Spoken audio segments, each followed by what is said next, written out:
Bonjour, bienvenue dans cette nouvelle vidéo. Si vous êtes nouveau sur cette chaîne, abonnez-vous, aimez la vidéo, partagez le lien avec vos amis ou vos collègues. Si vous êtes déjà abonné, aimez la vidéo, partagez le lien avec vos amis ou vos collègues. Dans cette vidéo, je vais vous montrer comment on va estimer le deuxième domaine et la visualisation des résultats. Sans plus tarder, allons-y. Notre premier domaine a été estimé, il est déjà dans la liste de workflow. On va passer à l'estimation du deuxième domaine. Je signale qu'on est dans la même partition qui est là. La liste de teneurs de coupure et la taille de Selective Mining Unit. On a pris 50 et le nombre de Selective Mining Unit dans chacun des panels ou panneaux d'estimation. On a mis 5 dans toutes les trois directions. Voilà. Ceci a été fait dans la vidéo précédente. Si vous n'avez pas suivi la vidéo précédente, je vous conseillerais d'aller voir parce que le lien est dans la description de cette vidéo. Donc, je vais passer directement à l'estimation par domaine. Et cette fois-ci, je vais préciser le deuxième domaine. Donc, domaine 2. Voilà. On va estimer les données à l'intérieur du domaine. On peut toutefois estimer les données dans le voisinage ou on peut estimer les données dans le voisinage et même à l'intérieur des deux ensemble. Donc, pour cette opération, on va prendre les données à l'intérieur du domaine seulement et puis on va faire Next. Et sur cette boîte de dialogue, on a l'aperçu général de Data Analysis. On peut changer, voir le variogramme, voir vertical, se présente comme ceci. On peut afficher rien que la courbe de variogramme. Voilà. On peut rentrer dans cet aperçu général. On peut modifier la valeur du variogramme en allant ici. On va changer, on va mettre 1 là-bas. On peut mettre 2 et la distance maximale c'est 1,25. Voilà, on peut garder ceci. Puis OK. On parle de l'effet de pépite lorsque cette valeur est élevée et qu'il n'y a pas de corrélation ou la corrélation est faible dans l'espace. On parle de l'effet de pépite. Je pense que le terme ici a été expliqué dans la vidéo précédente. Cile ou palier, range ou la distance et l'effet de pépite ou la pépite. Et puis on va faire Next.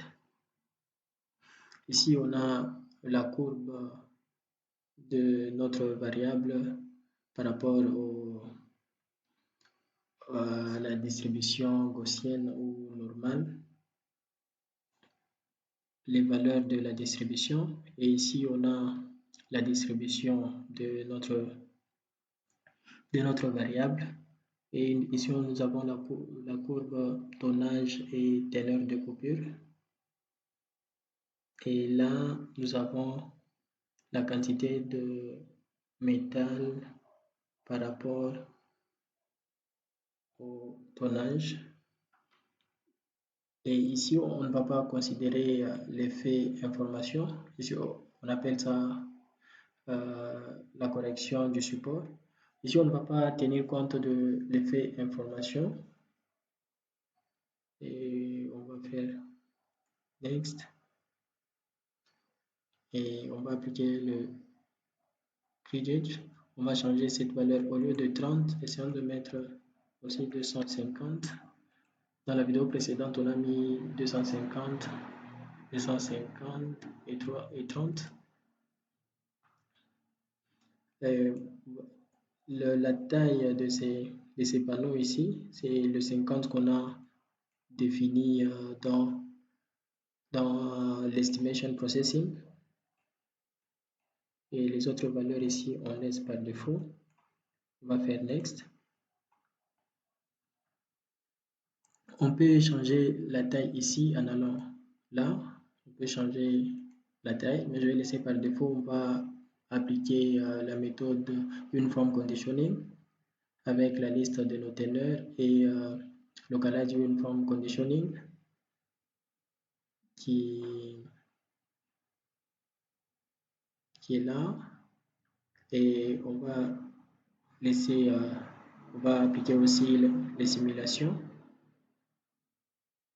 Ces valeurs ici peuvent être changées. Le 5, la taille ici, 5 dans tout le 3 dimensions, ça a été défini dans l'estimation processing.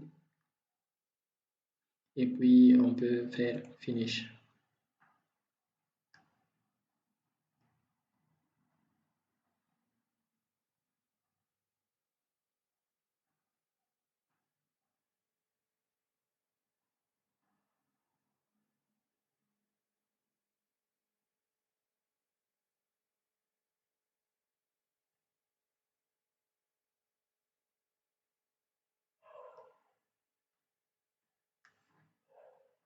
Voilà, et puis on fait close. On a le rapport ici. Vous pouvez les consulter. Et nous avons les deux domaines estimés.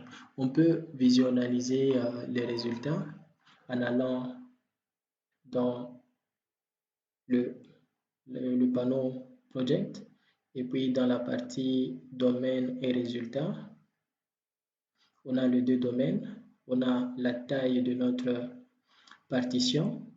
On a nommé notre partition comme ceci, partition. Nous avons donné ces noms-là.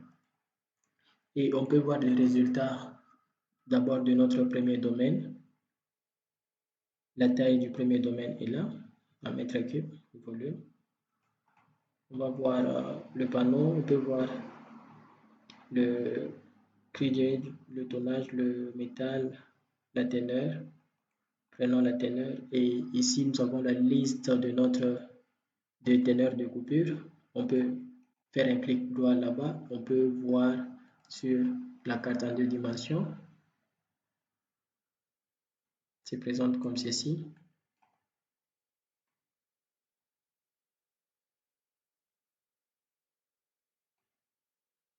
Voilà.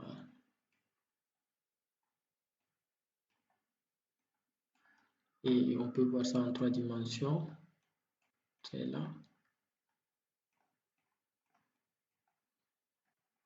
Et on peut voir ces teneurs de coupure.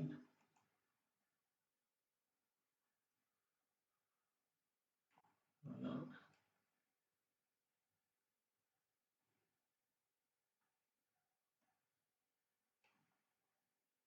Ainsi de suite, on peut voir le tout.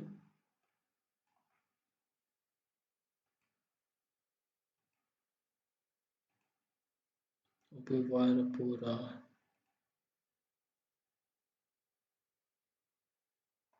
d'abord enlever ça. Je peux supprimer à partir d'ici. Et je peux voir pour le deuxième domaine, teneur. Prendre aussi 6. C'est présente comme ceci. Je peux voir ça en 3 dimensions. C'est présente comme ceci.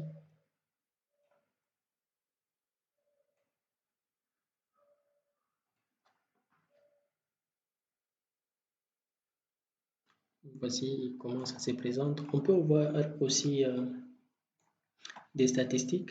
Prenons par exemple modèle domaine 2, je voulais dire, teneur 9, prendre des statistiques. Voici le tableau de statistiques. Nous avons le total, les valeurs définies, le volume total, les volumes définis, minimum, maximum, la moyenne, le standard deviation, la variance, coefficient de variation, le quantile 0,5 ou 5%, 10% jusqu'à 95. Là, on peut voir le résultat pour 12. Aussi, c'est là. Voilà, on peut voir l'histogramme, le nombre d'échantillons, la moyenne, le standard deviation, ouais, et minimum, maximum, et l'histogramme est là. Et le nombre de classes et de sites, on peut changer, et ainsi de suite. On peut voir l'histogramme cumulatif,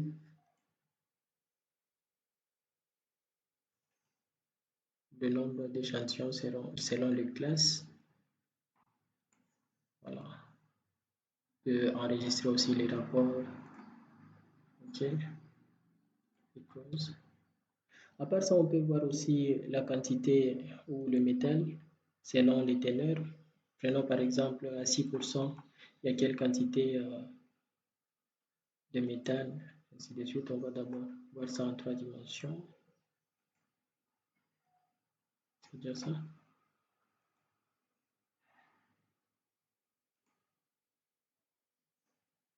Histogramme. Ouais.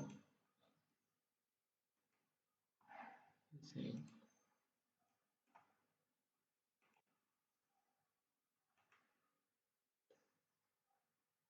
18.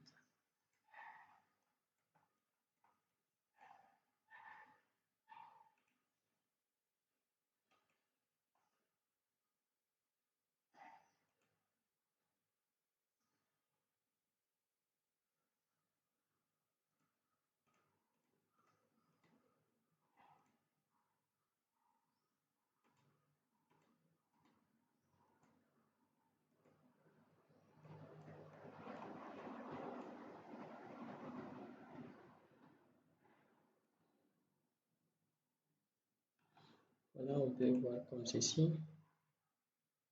Statistiques.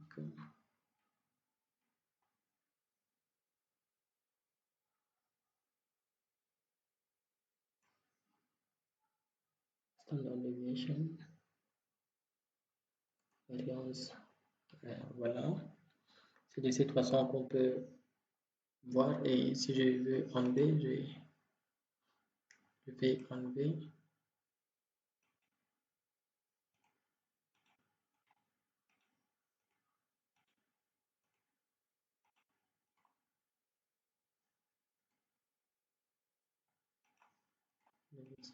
Ceci. On peut voir par rapport au tonnage.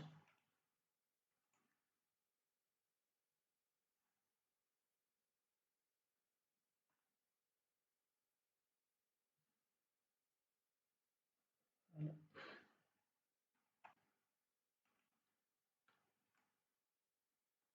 C'est présent comme ceci.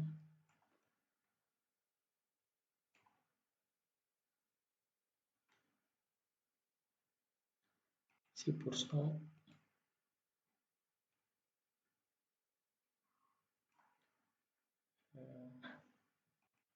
3%.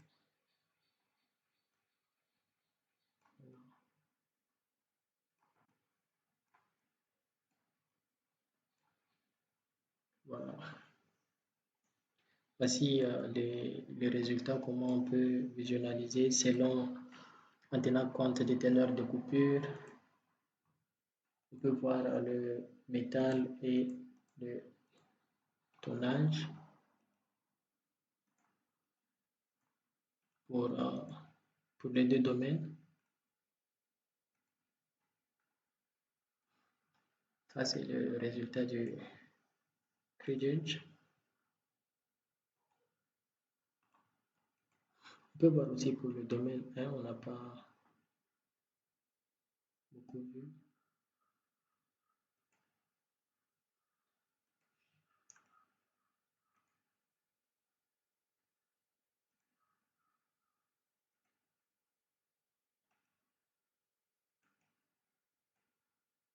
Là, ça c'est 6%. On peut voir en deux dimensions.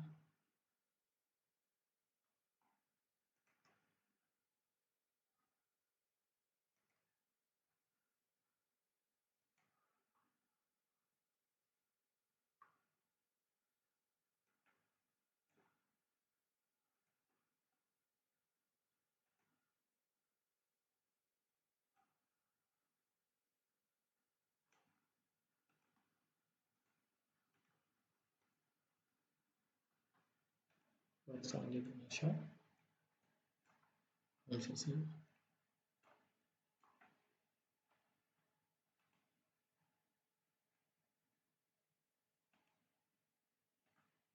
Voilà.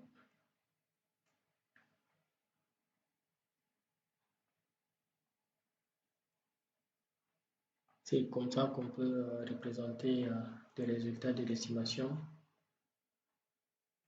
dans Mindsys. En suivant notre cheminement, on a fini cette partie. On a appliqué le Localized Uniform Conditioning et Uniform Conditioning. Et puis, on a appliqué aussi les simulations. Dans la vidéo suivante, on va poursuivre avec la dernière étape dans l'estimation en utilisant le logiciel Mindsys. Merci d'avoir suivi cette vidéo jusqu'à la fin. N'oubliez pas de vous abonner, de partager le lien avec vos amis ou vos collègues. Bye, à la prochaine.